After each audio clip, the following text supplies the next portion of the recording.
A ver, como habrán escuchado ustedes, hemos invitado al congresista de la República, Octavio Salazar, y hemos presentado de manera festiva y burlona y cachosa y vocinglera el tema de la deuda con el cabezazo, jajaja.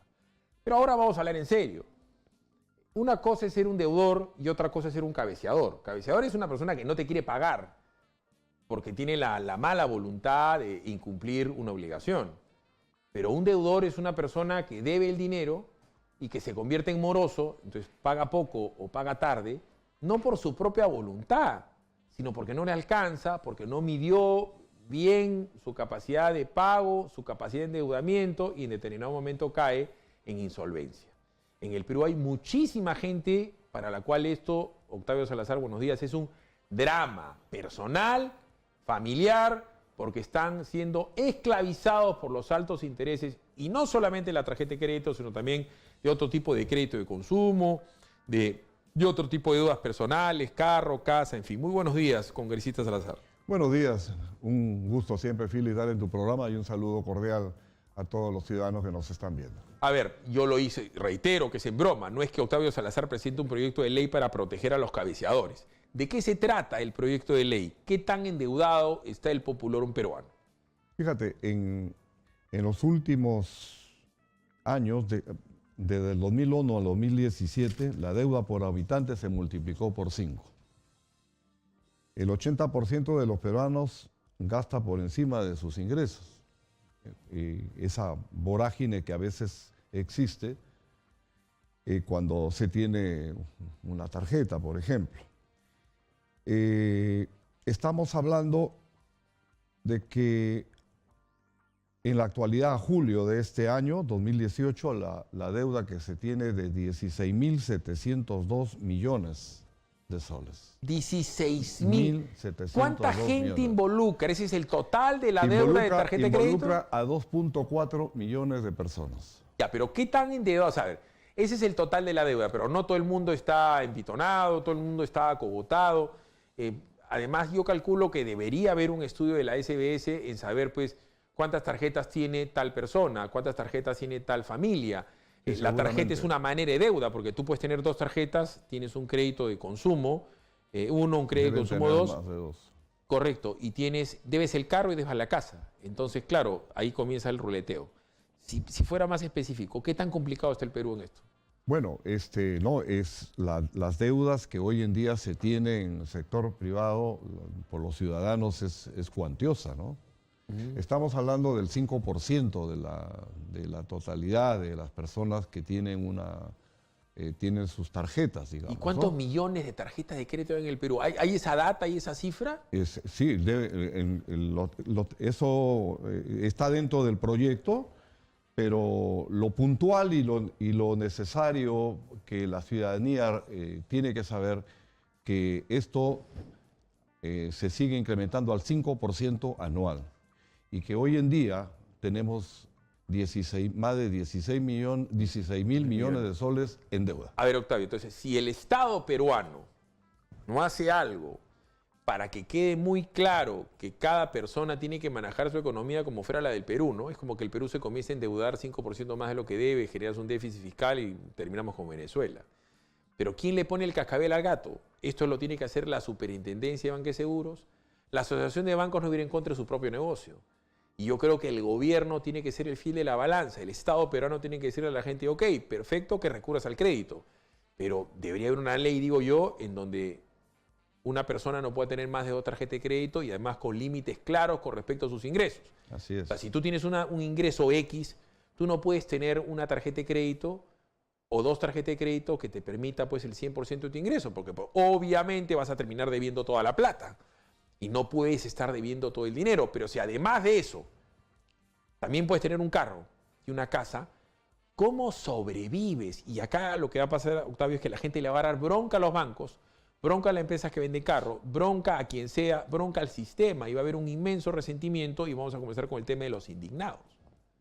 Es probable que eso se pueda dar en algún momento, pero bueno, creo yo que el Estado necesariamente tiene que juntar a las partes, digamos, la ciudadanía y los bancos, a efectos de que crear una fórmula, crear una norma mediante la cual, obviamente no es obligatorio, y eso es importante decirlo, no es obligatorio.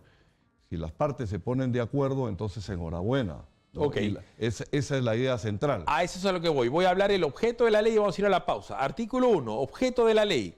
El objeto de la presente ley es establecer un programa especial temporal que permita al trabajador y o pensionista dependiente en condición de sobreendeudamiento acogerse a un acuerdo mediante el cual la entidad financiera acreedora puede brindarle diversas alternativas y facilidades que le permitan acceder a mejores condiciones de plazo y tasa de interés y de esta manera poder cumplir con sus obligaciones crediticias. La pregunta es, ¿de qué trata esto? Y si esto ya no existe, ¿acaso? Tú hoy día no te puedes acercar al banco y hacer lo mismo. Asimismo, busca promover la recuperación de la economía familiar o personal, normalizar su situación financiera y evitar situaciones de exclusión social o laboral derivada del sobreendeudamiento, fomentando una cultura responsable frente al crédito financiero. Pausa, regresamos.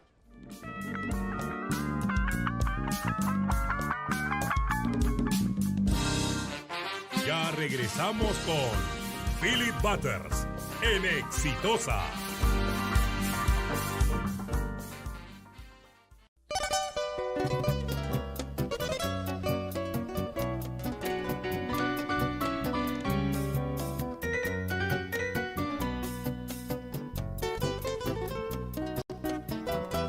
Hilo, situada a orillas del Océano Pacífico, a 140 kilómetros de la ciudad de Moquegua. La pesca y la aceituna son tus baluartes. Hilo, principal puerto del sur del Perú, centro financiero y comercial de la región Moquegua. Hilo, hermosas playas, Pozo de Lisas, Tres Hermanas, Media Luna, Platanales, Piedras Negras, Puerto Inglés. Hilo fuiste tú, el que ha cautivado. Hilo, exitosa por su gente. Hilo, exitosa, te informa con la verdad.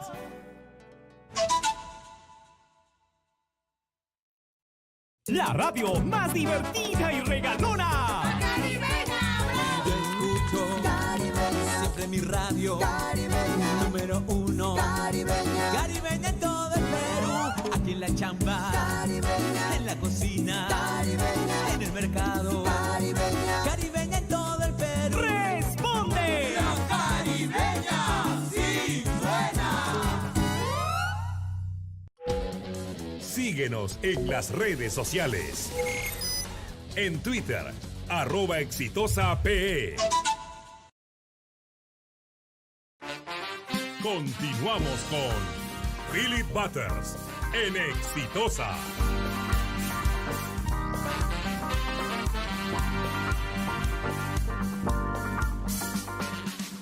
A ver, congresista Salazar, hasta donde yo encuentro esto tiene sentido en la medida que si estás sobreendeudado, vas y el banco te tiene que atender y darte mejores condiciones de plazo, tasa de interés. ¿Quién dice que estás endeudado? Esto implica acogerse a algo parecido a una ley de quiebras. Esto queda registrado en Infocorp, Equifax o Sentinel. ¿Qué está pasando ahora y qué de nuevo traería esta ley? Bueno, cuando la persona se sobrepasa de su capacidad de endeudamiento que trae la tarjeta, entonces esta persona inmediatamente las entidades que miden el riesgo obviamente están ubicando a las personas para que no puedan accesar a otro crédito o en su efecto sirva eso como una referencia importante para futuros préstamos que la persona pueda hacer. Entonces, la idea en ello es que, en esto es que los bancos se reúnan, vean las tasas con los deudores y llegar pues a un entendimiento. Ya, pero ¿y quién, por dar un ejemplo, quién pondría el día? Si tú refinancias, calculo que no deberías sacar ningún nuevo crédito ni ninguna tarjeta de crédito en todo el tiempo que dura tu refinanciación, porque ¿qué sirve que yo me siente con el Banco Salazar y voy y le pido plata al Banco Octavio y le pago al Banco Salazar y después le pido plata al Banco Bravo y le pago? Entonces, carrusel, no, eso tampoco, pues, ¿no? Eso tampoco. O sea, la idea central acá, esto tiene que regularlo y el proyecto lo indica la SBS, porque la SBS es la que ve todos estos temas y eso lo tiene que regular. Indudablemente que la persona que ya llega a un acuerdo con el banco empieza a pagar su deuda, indudablemente que ya no puede tampoco ir a otro sitio a tocar la puerta para que se le puedan dar, porque de nada serviría todo ello. Se le hace con la finalidad de que esta persona pueda ir solucionando su problema de su capacidad de endeudamiento y en algún momento puedan ellos tenerlo y puedan digamos, tener una economía familiar con otra mirada, ¿no? Una consulta. Esto solamente se refiere a tarjeta de crédito y le explico por qué. Porque usted acá lo que dice en este párrafo que busca promover la recuperación de la economía familiar. Entonces, punto 1, en una familia, y esto lo he fraseado y explicado un montón de veces, mil disculpas a la gente que le parezco recalcitrante, pero yo entiendo que es un drama, por eso lo explico tantas veces. Papá, mamá, 3 hijos. Entonces, papá, mamá, 3 hijos, cada uno 2 tarjetas. Estamos hablando de que en una sola casa hay 10 tarjetas de crédito.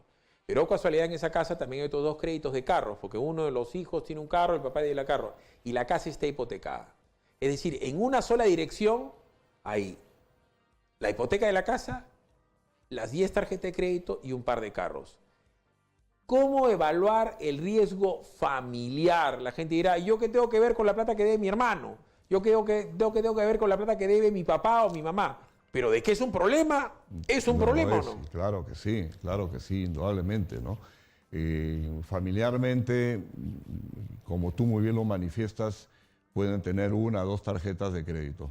Pero esas tarjetas de crédito, la familia, como familia se supone que al interior de la familia, si el papá trabaja, la mamá trabaja y hay otras cosas que pagar dentro de la economía familiar, seguramente los hijos también tienen que aportar, porque es un tema lógico.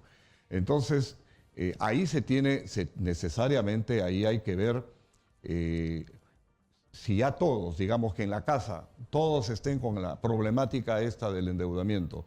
Entonces, lo que tiene que hacer ya el propio banco, obviamente, es ya dentro de los riesgos, dentro de las organizaciones que ven los riesgos, que tiene que indicar que esa persona lo que ha hecho es solucionar un problema, pero que ya no se le puede otorgar otro préstamo, ¿no? Y además, cuando los bancos tienen que entender, ¿no?, que de repente ahorita no, dicen que no tienen un gran riesgo, lo que quiera que sea, pero claro, hay muchísima gente que no accede a ningún crédito bancario. Hay que llegar a la mayor cantidad de gente posible.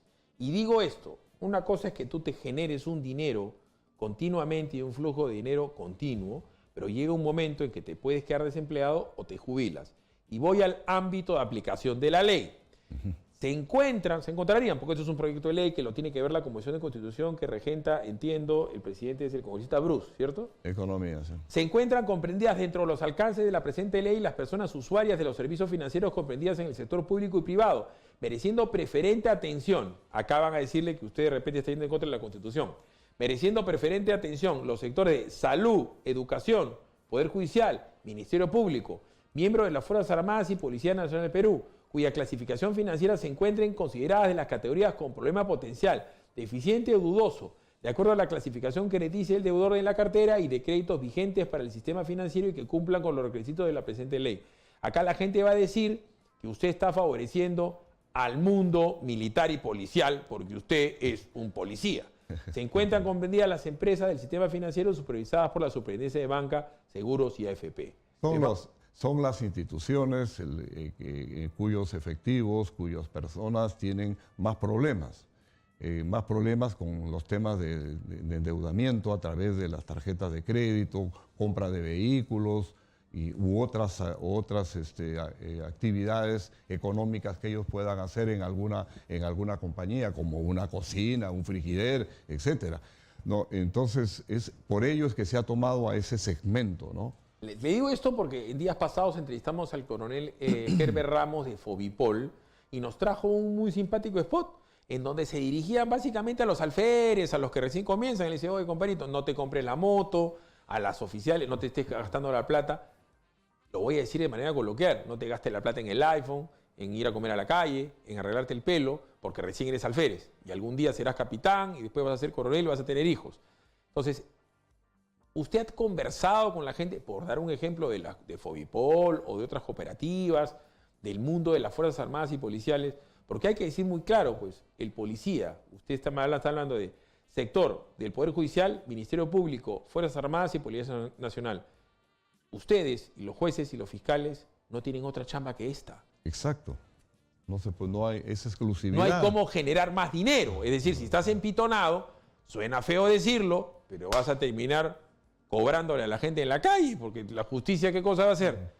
Porque con el policía que está empitonado te comienza a parar, te comienza a pedir papeles, y el juez que debe dinero va a estar expuesto siempre a la tentación. Y eso es lo que se trata de evitar, ¿no? A mí me pasó, y yo siempre cuento la anécdota, a mí cuando Burga me mete en juicio, me estaba enjuiciando a mí una señorita jueza que no tenía RUC. No tenía RUC. Es decir, no era profesora en ninguna universidad. Ergo, no puede tener ningún otro ingreso. Y la señorita jueza ganaba, como el común de los jueces, 12.000 soles mensuales. Y pagaba 10.000 soles mensuales de 5 tarjetas de crédito diferentes y un crédito de carro.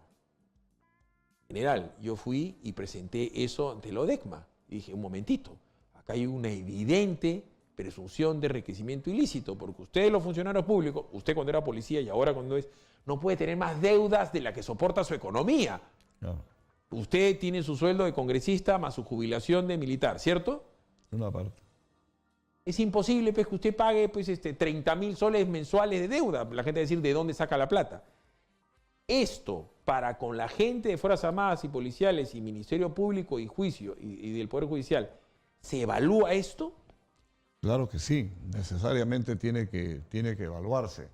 El personal policial, militar y, como tú manifiestas, también los trabajadores del Poder Judicial, de la Fiscalía de la Nación, obviamente que también están en el mismo tema, ¿no? Ellos, hay una exclusividad, pero si no tienen una manera de poder solucionar esto, entonces obviamente la economía al interior de cada uno de ellos, entonces se ve complicada y difícil, ¿no? Entonces la idea es coadyuvar a que esto se solucione, a coadyuvar a que se pueda llegar llegar a un arreglo, el tema de los intereses, las cosas, y comenzar una nueva fórmula de pago a efectos de que en un determinado tiempo recuperen su capacidad adquisitiva, ¿no?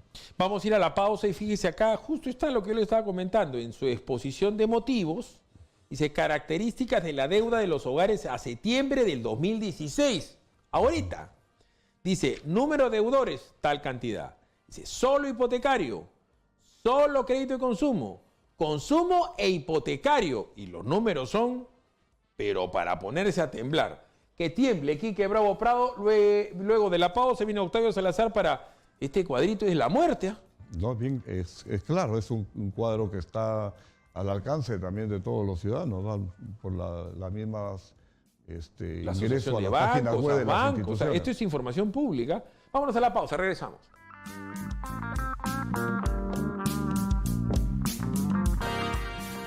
Me ha gustado esa sesión de hipertaipá. Hay gente que está hiperendeudado y usted tiene un cuadrito que nos podría, por favor, explicar con respecto a las deudas de tarjetas, de casa, y creo que no está ahí el crédito vehicular, que podría agravar la cosa. Pero cuénteme, ¿cómo se dice? Bueno, entiende?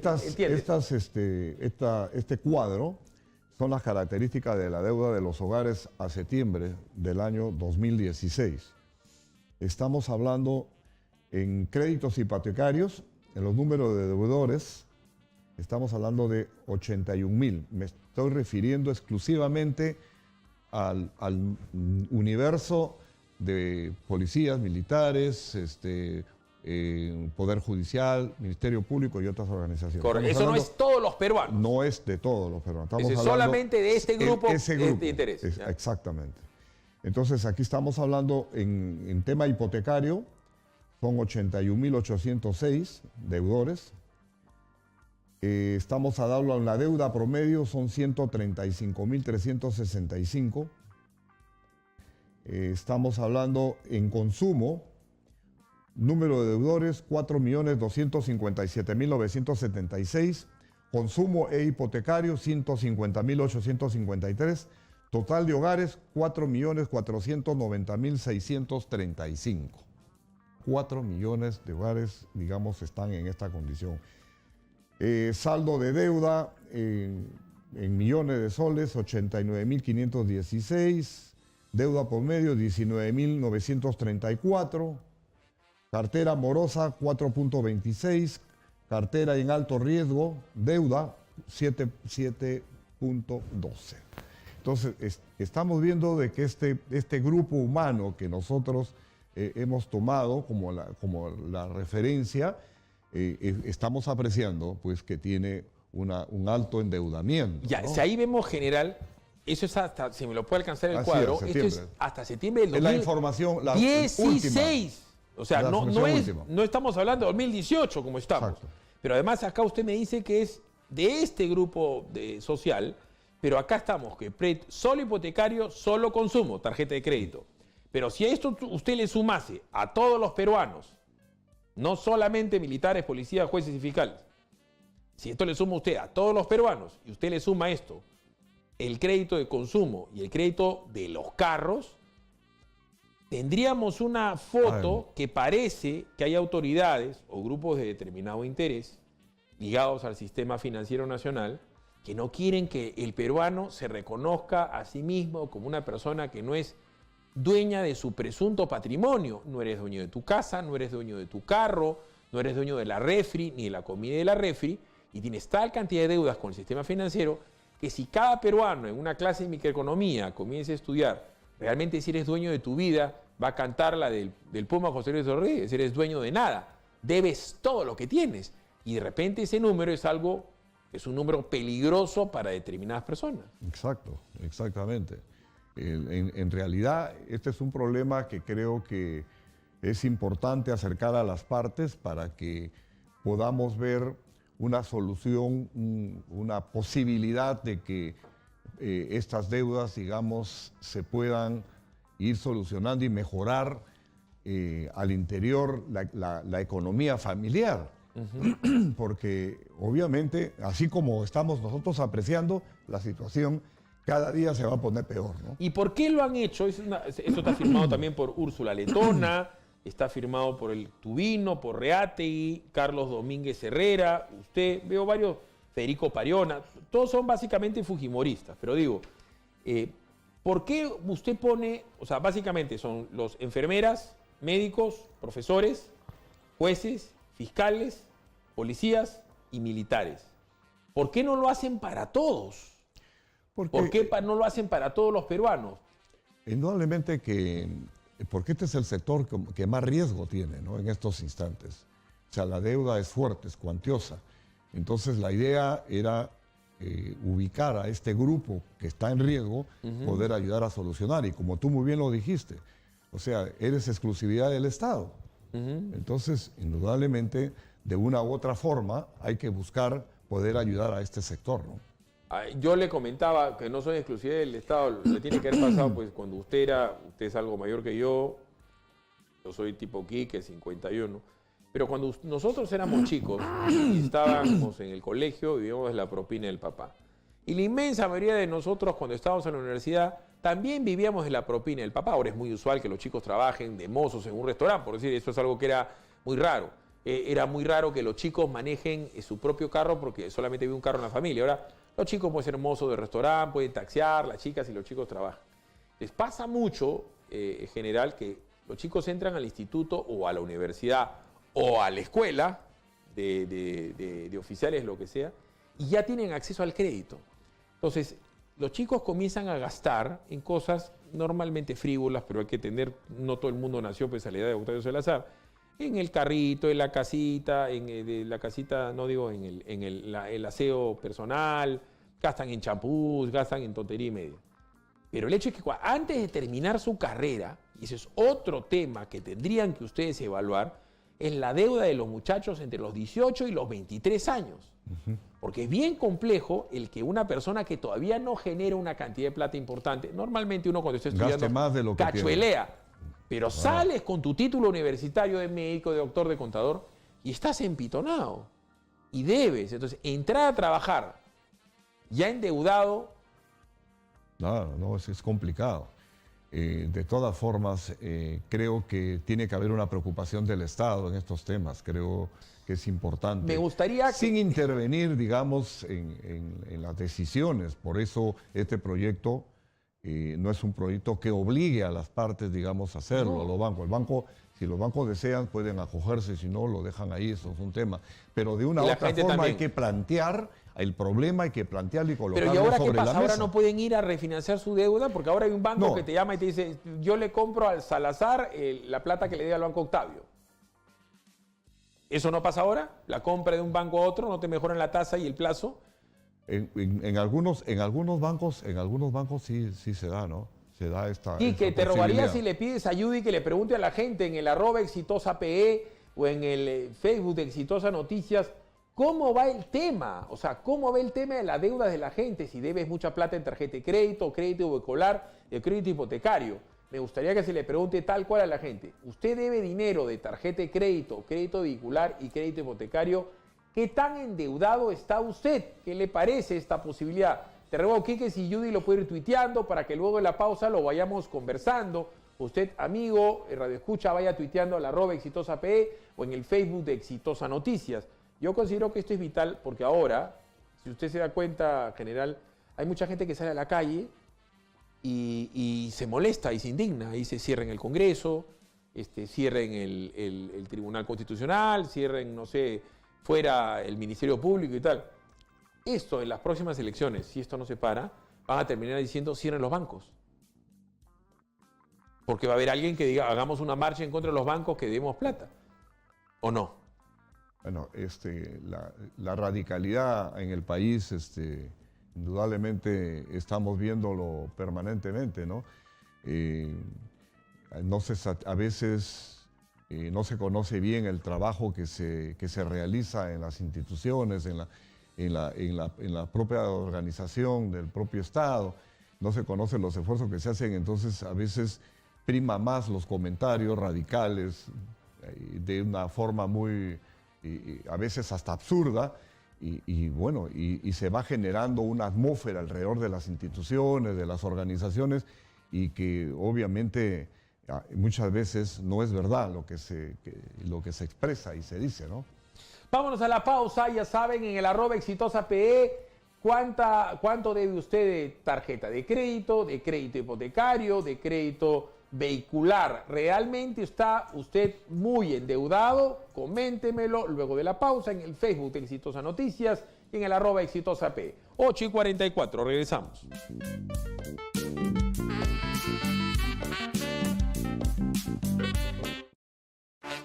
Ya regresamos con Philip Butters en Exitosa.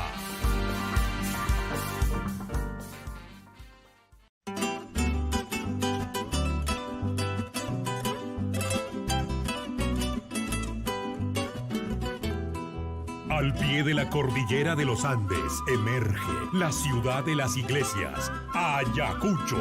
Arquitectura señorial, arte y nobleza, centro del arte popular y artesanía del Perú, bellos retablos tallados en madera y bañados en pan de oro, epicentro de la libertad de América, en la épica batalla de la independencia, un pasado histórico, una tradición aún vigente y atractiva. Eso es Ayacucho, exitosa por su gente. Ayacucho, exitosa, te informa con la verdad.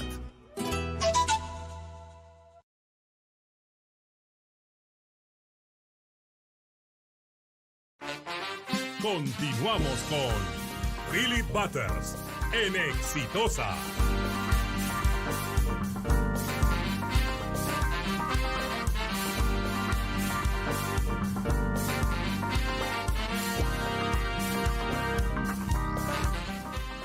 A ver, entre un rato vamos a estar hablando de las elecciones municipales y de las elecciones regionales.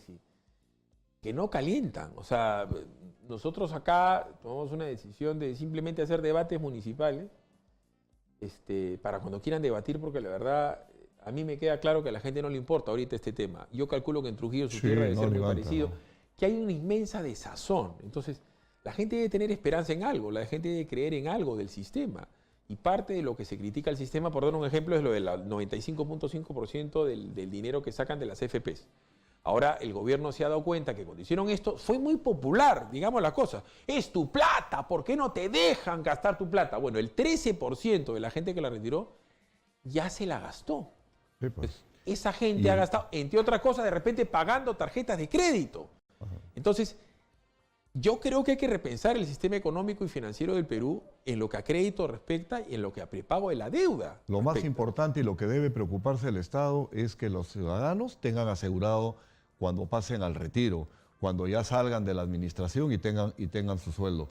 Si se les está dando 5%, 5% más y cada año por ahí venimos con ese populismo, a las finales el afectado mañana más tarde va a ser el propio ciudadano, y esa es una verdad. Ese es un tema que necesariamente creo yo que debe revisarse y llegar al convencimiento que no se pueden estar dando adelantos, darles el 5% de lo que al final, cuando ellos pasan ya al retiro, ellos deben recibir. Entonces, obviamente ellos mismos se genera. Y el Estado tiene que preocuparse, pero no preocuparse en estar dándoles adelantos. Claro, mucha gente dice, en vida yo prefiero que me den el dinero en vida y no mañana más tarde cuando ya esté muy viejo. Oye, por favor. Pero es que, perdón, pues el fondo de pensiones es previsional para precisamente cuando tú te retiras. Mucha gente acá en el Perú se retira a los 60 años. ¿Usted qué edad tiene, general? 65 años. Usted no es un anciano. Usted es una persona que aparentemente está saludable, tendrá a su señora, tendrá a sus nietos, quiere vivir, pero usted tiene un trabajo. Pero si la gente se está retirando en el Perú, estadística de Perú, a los 60 años y a los 60 años estás pidiendo tu AFP, el 13% se le está gastando, probablemente en pagar la deuda de la nieta, del hijo que está desesperado. Nadie sabe pues, la ruta del dinero, pero además el CTS también lo han dinamitado y han permitido que avance. No hay un tema, vamos a decir, previsional, no hay un tema de un horizonte para gente de 60, 70 años, y si a eso le sumas el endeudamiento personal que puedes estar arrastrando, estás condenado a tener una vejez casi con indignidad, claro, estirándole la mano a quién lo va a mantener. Complicado.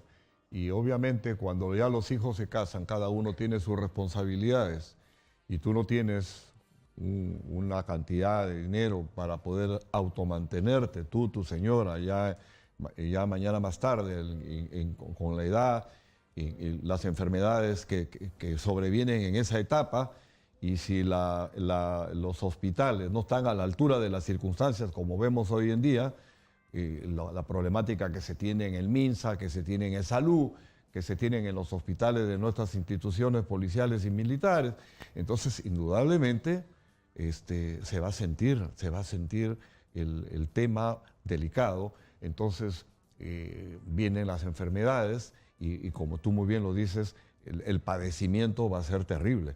Y si acudes al hijo y le tocas la puerta y él tiene sus propios problemas, entonces a las finales terminas sin atenderte y esperar que la muerte te caiga. Claro, es que es un tema bien delicado. Pero ¿no? Fíjese lo que acaba usted de decir, ¿no? Y tiene que ver con una concepción, con una manera de pensar, ¿no? Usted ha dicho, el hijo tiene sus propios problemas, léase, tiene su señora, sus hijos.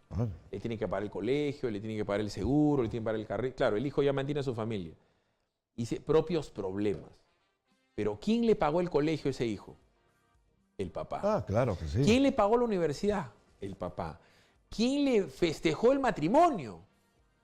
El papá. Entonces, el papá a la hora, y no ha sido papá de él, ha sido papá de otros 3 Salazares. No estoy diciendo que le pase a usted, pero llega un momento en que si usted tiene 2 hijos, se casarán con sus señoras, su hija se casa con el hijo político. A ver, de verdad en el Perú, ¿quién tiene en conciencia que su papá no es un problema? Tu papá es tu obligación. Ah, claro que sí. Porque cuando tú estás obligado a ser el papá de tu papá cuando él está viejito, tú le vas a poner el pañal a tu papá cuando esté viejito, y además es el ejemplo que le vas a dar a tus hijos, porque si tú eres un desgraciado, que te olvidas de que tu viejo te pagó el colegio, la universidad, y claro, a la hora que tienes plata tú lo mandas al papá al hueco, y para colmo endeudado, porque el papá hasta sacó su FP para pagar tu tarjeta de crédito. Ya le pregunto a usted del lado humano, ¿usted cree que en el Perú hay una cultura que entiende que el papá es tu responsabilidad cuando es mayor, o la gente lo ve como es un problema que no es prioritario? Lamentablemente, dependiendo de los hogares, dependiendo de las familias, dependiendo del ahorro, qué tanto ahorro tú has podido tener dentro de tu vida, que te hayas privado de algunas cosas y estés guardando para mañana más tarde, algo que tú puedas tener con la finalidad de automantenerte, tú, tu señora, y ellos, que te dé las posibilidades de poder estar no en calidad de ir a tocar la puerta, de mendigar a uno, de estar en el otro, sino que tú te puedas automantener. Yo pienso que eso es importante. Todos los estados en el mundo se preocupan de eso, todos los estados en el mundo. Acá, obviamente, sacamos las AFP, el gobierno se crearon las AFP, todo ese dinero que corresponde a todos los peruanos que trabajan, le entregan el dinero a ellos para que ellos hagan crecer este dinero. Entonces, esa es la idea. Pero si estamos nosotros del fondo, de lo que le pertenece a cada uno para su vejez, estamos sacando 5%, de ese 5, otro 5%. Es que la argumentación fue muy fuerte hace 2 años, general. Es que es tu plata y las AFPs te pagan muy poco y es tu plata y tu plata. Bueno, Pero ya le dieron su plata y se han dado cuenta. Ya se gastaron la plata. 13% se ha gastado todo. ¿Ah? Claro, y si hubiesen invertido en algo, a lo mejor, bueno, pues... Pero con todo respeto, yo no voy a saber invertir mejor mi plata que el cabezón Richie, pues, que es el presidente de AFP Primi, que tiene a 50 tipos que son mucho más capaces que yo para invertir la plata. Pero claro, repito, acá se está generando, según lo que yo puedo ver, y yo soy mal pensado, un círculo defectuoso, en donde al fin y al cabo, con todo este tema de las tarjetas de crédito, va a llegar un momento en que la familia, la economía familiar está muy resquebrajada. La foto que yo le dije, ¿no? Familias que tienen la deuda hipotecaria, la deuda de consumo, la deuda del carro, y viene pelo 60 años y todo el mundo lo mira, pesa al abuelito Octavio con una cara de presa tremenda. Le dicen, oye, tú en las AFP tienes 200.000 soles. Tú tienes 300.000 soles. Suena un huevo de plata. Si yo le digo a usted 300.000 soles, dice, caramba. Sí, pero ese fondo de 300.000 o de 400.000 soles está hecho para que le sirva a usted los próximos 15 años de vida. Ya no es tanta plata. Ya no es tanta plata. Los 300 se convierten en 20.000 anuales. Y 20.000 anuales, si lo divides entre 12, son 1.800. Así es. 1.800 no es tampoco como para que usted diga que va a vivir como un campeón con su señora. No. Va a vivir de una manera digna. Claro. Eso, claro, eso si tuvieses, digamos, hasta cierto punto una salud que te permita, digamos, estar en condiciones de no gastar más dinero. Las AFP te dan el tema del servicio de salud, de todas maneras, así retires la plata. Por eso le dije, pero con servicio de salud y 1.800 soles, una pareja, estoy hablando de 300 y pico mil soles, con 1.800 soles, un par de señores mayores, 65, 70, van a tener una vida digna, van a poder ir al cinecito, a tomar su cafecito, porque eso es lo que merece una persona mayor, ¿no? Claro que sí. Eso es lo puede haber trabajado toda una vida, ¿no? Pero repito, con esto que usted está diciéndome, con los números, ahorita viene Judy con los twitters, en el @exitosape y en el Facebook de Exitosa Noticia, ¿cómo están, qué tan endeudados están ustedes? ¿Por qué lo digo? Porque hay que tener mucho cuidado con este tipo de cosas, porque hay gente que hoy día está usando a la población a patear los tableros, a agudizar las contradicciones. Y acá pues sí hay una contradicción. Si las FPs eran para darte un futuro, y la tarjeta de crédito era para darte un confort, y el carro era para que tú te puedas movilizar dignamente, y el crédito hipotecario era para que tengas una casa, cuando llegues a los 60 años, todo eso que te prometió un bienestar termina siendo tu cruz. Así es. Si es que no se prevé bien las cosas, si no se hace un buen diagnóstico de vida y una prognosis clara, entonces obviamente puedes terminar como tú bien lo manifiestas, ¿no? Y claro, debe ser tristísimo a la hora que tú tienes 60, 65 años, cuando ya por sentido común tienes que ir a pedirle a tus hijos y tu hijo te dice, pero papá, tengo que pagar el colegio, de tu nieto. Papá, tengo que comprar tal cosa. Papá, te lo dice bonito, pero no te da la plata. Entonces, ¿tú qué haces ahí? ¿Le tocas la puerta al otro hijo? ¿O al otro hijo? ¿O tienes que ir a pedirle, por dar un ejemplo, pues, a tu hijo político? Y te dice, no, papi, mejor habla tú con Fernandito y tal. Debe ser humillante y preocupante. Un drama. General, ha sido usted muy amable. Entiendo que tiene que volar al pleno. ¿Qué de bueno hay en el Congreso? Porque últimamente todo lo que pasa en el Congreso es malo. Bueno, tampoco creo. No diga que tampoco. todo sea malo. Lo comienzo a ver carequeña. No creo que todo sea malo en el Congreso. Lo que sucede es que también, como tú muy bien manifiestas, existe esa vorágine también de generar contradicciones al interior del Congreso. Yo creo que esto es bueno. Que todo lo vean mal, y eso no es así. Hay extraordinarios proyectos de ley. Estamos viendo en estos instantes, también he presentado el tema del SOAT, que pague más aquella persona que tiene más infracciones al tránsito y no paguemos todos igual, tabla rasa todos. Es decir, aquella persona que comete imprudencia de tránsito permanentemente, que tiene un sinnúmero de papeletas, que todos los días genera situaciones irregulares en el tema del tránsito, y esa persona pague por SOA lo mismo que pagamos todos. En realidad, creo que eso es un despropósito, ¿no? Creo que yo sí creo que los carros deberían tener seguro contra todo riesgo. Pero en fin, eso seguramente lo conversaremos. Ha sido muy amable. Judicita, cuéntame, ¿cuántas tarjetas de crédito tienes tú, Judicita? Ninguna. Me parece muy... ¿Debes plátano? No tengo nada. Recién estoy comprando mis cositas. ¿No tienes junta, no tienes pandero, nada de eso? No, nada de eso. Ya, ok. Cuéntame, ¿qué dice el Popular con respecto a las deudas? En el @exitosa P, Philip Marco Quinteros opina: me endeudé solo para pagar la universidad de mi hijo con Saga. Ya terminó y tengo que honrar mi deuda. Encima estoy en central de riesgo, dice Marco Quinteros. Marlene opina: a mis 22 años empecé a ahorrar el monto mínimo en el banco, pensando tener un crédito hipotecario, anhelando tener mi casita algún día. 3 meses de ahorro me evaluaron y ahora tengo una casita. ¡Wow! Obviamente que endeudada, varios miles, dice. Ahora me falta 8 años, pero ya tiene su casita, Marlene. Luis Felipe Aguilar opina: parece que los congresistas están preocupados que los bancos recuperen su dinero, mientras los mismos bancos reparten tarjetas como en piñata, señala Luis Felipe. Y finalmente Corbacho opina: la idea es que pagues la deuda y la única forma es trabajando. Y si no tienes trabajo, ¿cómo pagas la deuda? Es contraproducente, dice. Si no tienes trabajo, si no tienes mucha solvencia económica, entonces no saques tarjetas de crédito, es lo que nos dice nuestro seguidor en las redes sociales. Philip. Gracias, Judicita, gracias por estar ahí. Son las 8 de la mañana con 59. Doctor Alvites, he de ser puntual, como casi nunca. Vamos a irnos a la pausa para tener más novedades nacionales e internacionales con Judicita. Y vamos a regresar con el tema del decreto legislativo que incorpora el delito de acoso sexual, chantaje sexual y difusión de imágenes de material audiovisual o audios con contenido sexual al Código Penal. Modifica el procedimiento de sanción, hostigamiento. Hay un montón de cosas. No vaya pensando el que está fastidiando a una mujer, el que la hostiga, el que le manda porno a los niños, el que toma fotos íntimas y las difunde.